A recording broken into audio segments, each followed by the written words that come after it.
السلام علیکم ورحمۃ اللہ وبرکاتہ۔ ہمارے معاشرے میں ایک کمی ہم لوگوں کے اندر بہت زیادہ پائی جاتی ہے۔ وہ کمی پتہ ہے کون سی ہے؟ ہمارا سامنے والے سے مزاج نہیں ملتا، ہمارا اس کا کسی بات میں اختلاف ہوتا ہے تو ہم بد زبانی پر آ جاتے ہیں، ہم فوراً بدتمیزی پر آ جاتے ہیں۔ یہ ایک بہت عام بات ہے ہمارے معاشرے میں۔ مثال کے طور پہ میں ایک مثال دے کے سمجھاتا ہوں۔ ہمارے گھر میں ہمارا بھائی کہہ رہا ہے کہ نہیں، یہ دروازہ ادھر لگے گا، اس کے یہ فائدے ہیں۔ ہم کہہ رہے ہیں نہیں کہ دروازہ ادھر لگے گا، اس کے زیادہ فائدے ہیں۔ تو دونوں بھائی اپنا اپنا اوپینین بتا رہے ہیں، لیکن جو ہمارے اگینسٹ کوئی بات کر رہا ہوتا ہے تو ہم فوراً بدتمیزی پہ آ جاتے ہیں۔ ارے تو کچھ نہیں جانتا، ارے تجھے اس کے بارے میں کیا پتہ ہے، تو زیادہ وہ بن رہا ہے۔ اور جب بات اس کی ہو کہ ہماری بات کٹ رہی ہو، ٹھیک ہے نا، تو پھر فوراً ہم بد زبانی پر آ جاتے ہیں۔ یہ طریقہ بالکل غلط ہے۔ رسول اکرم صلی اللہ علیہ وسلم نے ارشاد فرمایا، لیس المؤمن بالطعان ولا باللعان ولا بالفاحش ولا بالبذی، کہ مومن لیس المؤمن بالطعان، طعنہ دینے والا مومن نہیں ہوتا، ولا باللعان، مومن لعنت کرنے والا نہیں ہوتا، ولا بالفاحش، اور مومن اپنی زبان سے گندی باتیں نکالنے والا نہیں ہوتا، فوراً ماں بہن پر آ جائے، ایسا مومن کی یہ پہچان نہیں ہے۔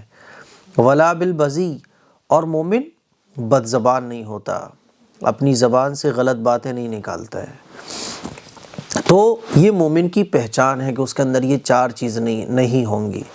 اسی طرح سے اگر سامنے والے کو ہم سے کسی بات میں اختلاف ہے تو بد زبانی ہرگز نہ کریں، بدتمیزی ہرگز نہ کریں، اس کو جاہل، اجڑ اور دنیا بھر کے القاب آپ نے اس کو دے دیے، ایسا بالکل نہ کریں، کیونکہ یہ ایک مومن کی پہچان نہیں ہے۔ قرآن مجید میں اللہ تعالیٰ نے ارشاد فرمایا، وَجَادِلْهُمْ بِالَّتِي هِيَ أَحْسَنُ، پیغمبروں کو بھی اللہ تعالیٰ نے یہ نصیحت فرمائی، وَادْعُوا إِلَىٰ سَبِيلِ رَبِّكَ بِالْحِكْمَةِ وَالْمَوْعِظَةِ، کہ اللہ کے راستے کی طرف بلاؤ۔ غیر مسلموں کو اگر دعوت دے رہے ہو، اللہ کے نافرمانوں کو اگر اللہ کے راستے کی دعوت دے رہے ہو، تو اے پیغمبر اچھے طریقے سے، حکمت کے ساتھ، ایسے طریقے سے ان کو اللہ کے راستے کی طرف بلاؤ جو طریقہ اچھا ہو۔ اور آگے اللہ نے کیا ارشاد فرمایا، وَجَادِلْهُمْ بِالَّتِي هِيَ أَحْسَنُ، اور اگر بعض دفعہ ان کے ساتھ بحث کرنے کا موقع پڑ جائے، ان کے ساتھ کوئی مناظرہ ہونے لگے، وَجَادِلْهُمْ بِالَّتِي هِيَ أَحْسَنُ، تو ان کے ساتھ مناظرہ کرو، ان کے ساتھ بحث کرو اس طریقے پر جو سب سے زیادہ خوبصورت ہو۔ اسی طرح سے پہلے جتنے بھی پیغمبر آئے، جیسے حضرت موسیٰ علیہ السلام، تو اللہ تعالیٰ نے حضرت موسیٰ علیہ السلام کو بھی یہ حکم دیا کہ دیکھو فرعون کو اللہ کے دین کی دعوت دو، لیکن نرم انداز میں، اچھے طریقے پر۔ لیکن ہمارا مزاج اور ہماری سوسائٹی اور ہم خود ایسے ہیں کہ اگر تھوڑی سی بھی کوئی بات ہمارے مزاج کے خلاف کر دے تو فوراً ہم آپ سے تم پر آتے ہیں، اور تھوڑی دیر کے بعد تم سے تو پر آ جاتے ہیں۔ یہ نہیں ہونا چاہیے۔ سوشل میڈیا پہ یہ چیز بہت ہوتی ہے، میرے خلاف ڈھیر ساری کلپ، ایم قاسمی یہ ہے وہ ہے۔ بعض لوگ تو میں نے دیکھا کہ آپ سے تم پر آئے اور تم سے تو پہ آ گئے جب انہیں یہ پتہ چل گیا کہ میں ان کے مسلک کا نہیں ہوں۔ اور خاص طور پر علماء اکرام کا میدان، علماء اکرام کو خاص طور پر اس بات کی فکر کرنا چاہیے کہ اگر مان لیجئے آپ کا کسی عالم سے اختلاف ہے تو ادب کے دائرے میں، تمیز کے دائرے میں، سلیقے کے ساتھ۔ میں دیکھتا ہوں کہ بہت سارے جو دوسرے فرقے کے علماء ہیں وہ تو اس چیز میں بالکل رعایت نہیں کرتے، وہ تو فوراً کہتے ہیں خبیث عالم، وہ تو فوراً کہتے ہیں جاہل، ہے نا، وہ تو فوراً آ جاتے ہیں، ان کا تو بات ہی نہیں ہے۔ لیکن آج کل یہ بھی دیکھنے میں آ رہا ہے کہ ایک ہی مسلک کے علماء ہیں، لیکن کسی بات میں اگر اختلاف ہو گیا تو فوراً اس پہ آ گئے جاہل، اس جاہل نے یہ کہا، پھر وہ جواب میں کہہ رہے ہیں کہ اس جاہل نے یہ کہا تھا، اس جاہل کو جواب۔ تو یہ طریقہ شرافت کے بھی خلاف ہے، اسلامی تعلیمات کے بھی خلاف ہے، قرآن مجید کی تعلیمات کے بھی خلاف ہے۔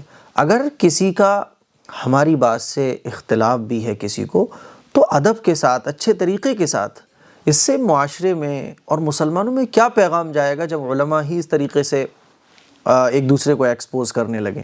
جیسے کہ ابھی ایک دو مولانا صاحب کی میرے سامنے کلپ آئی تو انہوں نے لکھا کہ ان مولانا صاحب نے یہ بات غلط کہی ہے، ان کی جہالت کا جواب. اب پھر دوسروں نے جواب دیا، اس جاہل کو جواب میں دیتا ہوں. اس ٹائپ سے کلپ بننا شروع ہوتی ہیں. تو علماء جب اس طرح سے ہیڈنگ اپنی ویڈیوز پر لگائیں گے کہ جاہل کو جواب، تو سامنے والا عالم ہے نا، اگر آپ کو ان عالم صاحب کی کسی بات سے اختلاف ہے تو ادب کے دائرے میں تو پر مت آئیے.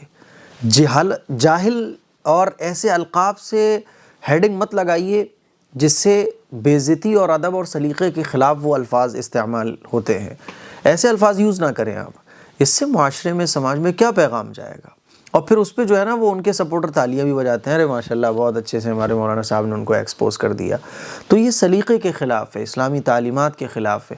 آپ کر کے ہی بات کرو. اگر آپ سامنے والے سے آپ کر کے بات کرتے ہو، آپ تم کر کے بات کرتے ہو، تم پر ہی رہو. یہ نہیں کہ آپ سے آپ تم پر آئے، پھر تم سے آپ تو پر آ گئے. فلاں مولانا کو منہ توڑ جواب، ان کی جہالت کو ایکسپوز کر کے رکھ دیا، وہ جاہل مفتی کو جواب. اس ٹائپ کی ہیڈنگیں یوٹیوب پر میں دیکھ رہا ہوں. تو اپنے علماء سے میری گزارش یہ ہے کہ علماء اکرام کو اگر کسی عالم کی بات سے کچھ اختلاف بھی ہے تو اس اختلاف کو اچھے انداز میں، سلیقے کے ساتھ، ان الفاظ کے ساتھ آپ ہیڈنگ لگائیں جس سے سلیقہ جھلکتا ہو، جس سے علم جھلکتا ہو. وہ ہیڈنگ آپ استعمال کریں جس سے اسلامی تعلیمات کی خوشبو آتی ہو، جس کو قرآن کریم میں اللہ تعالیٰ نے وَجَادِلْهُمْ بِالَّتِي هِيَ أَحْسَنُ اس طریقے سے اللہ نے قرآن مجید میں بیان کیے. تو اس انداز میں آپ اگر کسی سے اختلاف بھی کر رہے ہیں تو اس انداز میں، یہ نہیں کہ جاہل، بے وقوف اور وہ الفاظ جو عام طور پر مہذب لوگ استعمال نہیں کرتے ہیں، وہ الفاظ نہیں استعمال کرنا چاہیے. اور عوام سے بھی میں یہ درخواست کرتا ہوں، والد صاحب سے اختلاف ہو گیا تو یہ نہیں کہ اختلاف کے ساتھ ساتھ آپ کے لہجے میں بھی چینجنگ آ جائے، یہ غلط ہے. آپ کے لہجے میں چینجنگ نہیں آنا چاہیے. آپ کر کے بات کرتے تو تم پر نہیں آنا چاہیے. طرز وہی رہنا چاہیے، اختلاف سلیقے کے ساتھ، جس کو قرآن کریم میں اللہ تعالیٰ نے کئی جگہ بیان کیا ہے کہ اگر جھگڑا کرنے کی، مناظرہ کرنے کی، کسی بات میں اختلاف بھی ہے تو اچھے طریقے سے سمجھانے کی کوشش کرو، اپنی بات ادب کے ساتھ، سلیقے کے ساتھ سمجھانے کی کوشش کرو. تو یہ کچھ گزارشات تھیں جو میں نے آپ لوگوں سے عرض کی ہیں. یہ چیز ہم اپنے اندر سے پیدا کریں. 2 منٹ نہیں لگتے ہم فوراً بدتمیزی پر آ جاتے ہیں. کسی نے ہمارے مزاج کے خلاف کوئی بات کہی، فوراً ہم تو پر آ جاتے ہیں. کسی نے ہماری طبیعت کے خلاف کوئی بات کہہ دی، فوراً ہم پھٹ پڑتے ہیں. یہ طریقہ اسلامی تعلیمات کے خلاف ہے. السلام علیکم ورحمۃ اللہ وبرکاتہ.